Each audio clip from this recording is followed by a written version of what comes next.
Pozdrav slušateljima.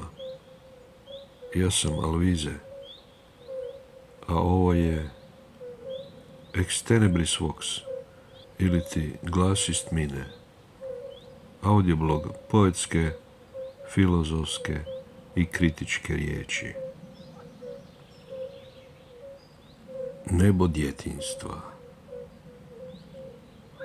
Večer, malo misto, Istra, kasno ljeto ili ipak jesen rana pred pol skoro vijeka.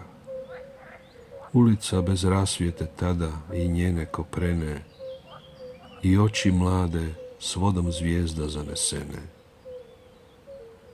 Dok uz kreket žaba oko njega igra djeca ječi, dječak čuti da žagoru ne pripada tome, već divoti neba od krijesnica satkanoga i ocijaju zvježđa nijemog sad otkrivenoga.